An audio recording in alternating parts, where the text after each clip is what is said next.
When I woke up this morning, Creator, I never thought I'd ever see this happen in this protest ground where I protested for the last 30, 40 years of my lifetime.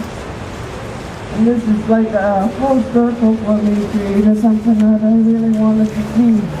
I really wanted to feel, and along with that, I wanted everyone else to feel this good feeling. What you gave us, Creator, was air, earth, fire, and water. The fin ones, the root ones, the winged ones. Can you hold this for me while you smudges this? Animals of this continent that are all suffering to this day. Creator, you put us here for a reason, and that reason is to protect what you gave us to live and to use on a daily basis. Mother Earth was created by you, Creator, so that we can live off Mother Earth. Bring us back to a time when we can plant gardens and have a family out there in the community rather than...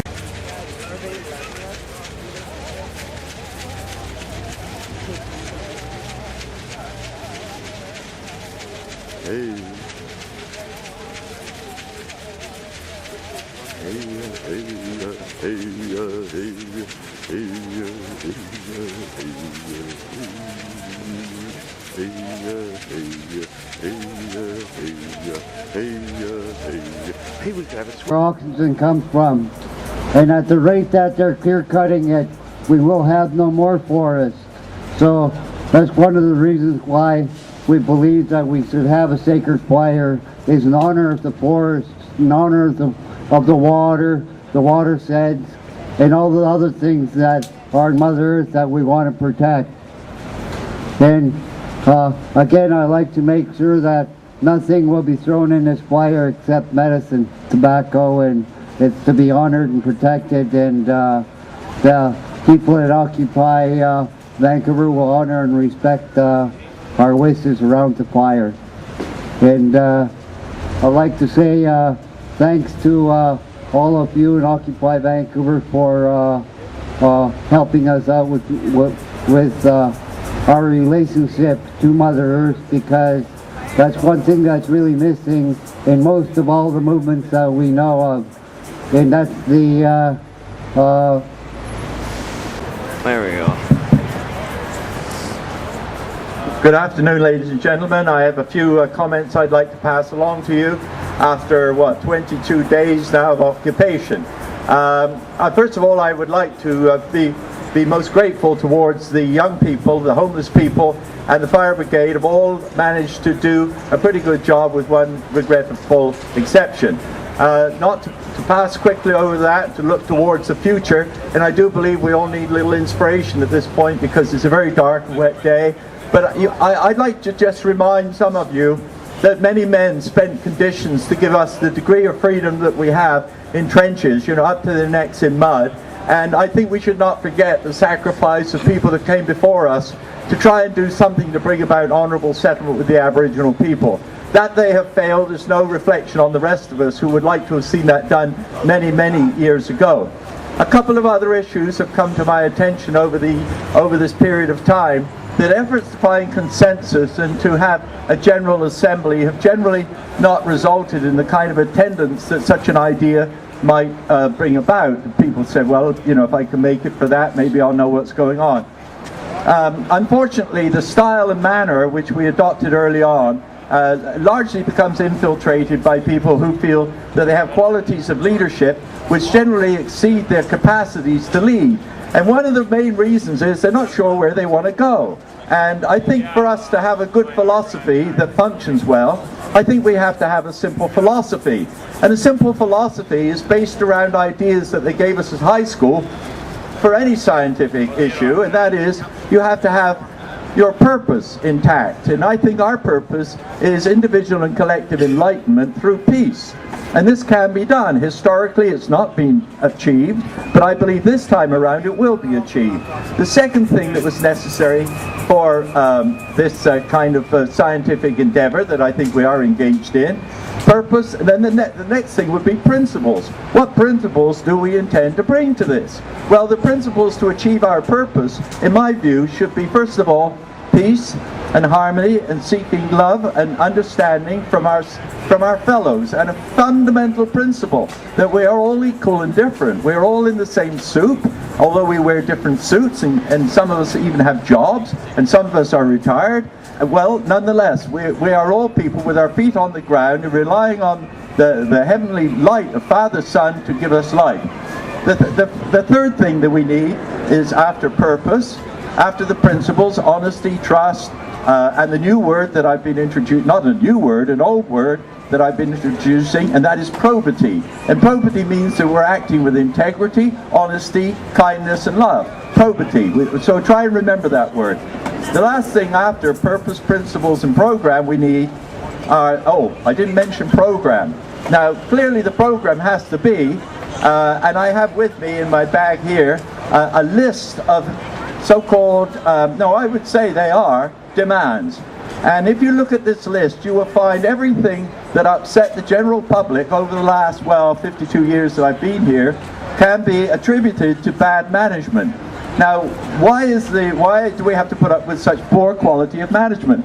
Well, regretfully, over the years, what has happened is certain castes, classes, and types of people have been encouraged to participate in what you might call a career choice. And the career choice is to be representatives of their fellows. So from early on, they behave like really good people, and everybody loves them, and they become quite popular in a small group of people who then decide, oh yes, now we've got this guy working for us, we can have him do what we want, and they do. And regretfully, that is the way that the bankers over the last hundreds of years really have been able to manage representative government. The question then arises whether we should have representative government in an age where each one of us is a sovereign individual and should be able to exercise our authority as individuals on any piece of legislation that comes before the management. Now, I proposed, and I see it does appear on the list of protests, not protests, what am I saying? On the list of demands, the list of demands from this group and a wider group all across the world is that we have a better management form, so that people do have some legitimate input, whether or not we have representative government, or whether we go to something I know was around in the 60s, and that they called it then teledemocracy, or some other ones, and I know there have been some people in British Columbia who have invested a lot of time and a lot of skills into coming up with ideas. I think one of them is called Vote Now. Now, obviously the government have had their hand in this, and they've been able to pervert the purposes of these kinds of efforts previously. That, I think, is why we're out here today, because obviously all our best efforts have failed. Mine most recently, the Supreme Court, to try and get a simple none of the above, a quality of equality in our election. On the ballot, a random selection of a man and a woman, and in the event, and it's not an unlikely event, that there were a landslide around this idea when Canadians got their ideas around it, that then we would have a caretaker government. And the caretaker government has no other objectives, stated or otherwise, and is clearly transparent about the well-being of the people. I believe that the well-being of the people, individually and collectively, must precede individual and collective enlightenment, but on an individual basis we can begin to accept the fact that whether we care to accept it or not, there is a presence of undifferentiated consciousness that engages us on all sides at all times, much like the air that we breathe.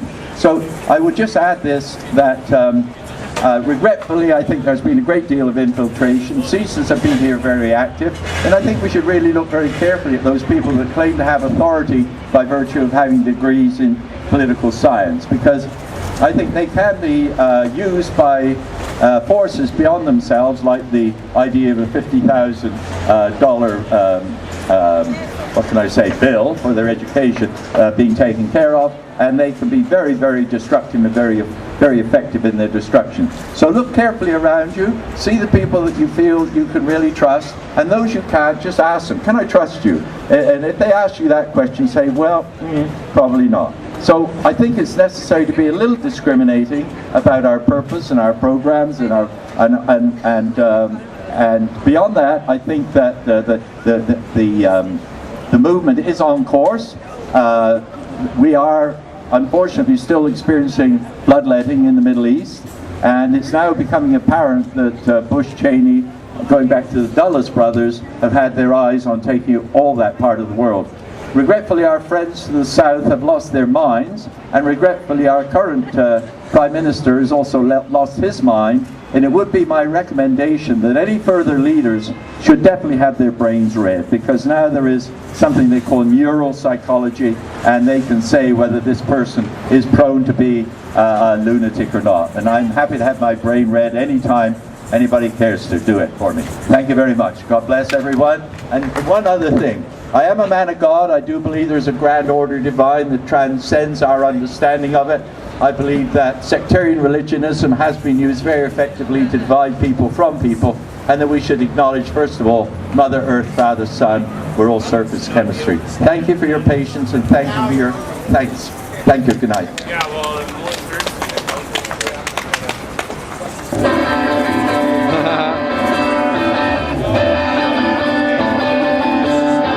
Honourable settlement I started talking about years ago, and then of course you popularise the words, and then they use the words and then they fuck them around. They don't do anything. You know what I mean? They'll take the idea, they'll take the basic idea and avoid it like the bloody plague.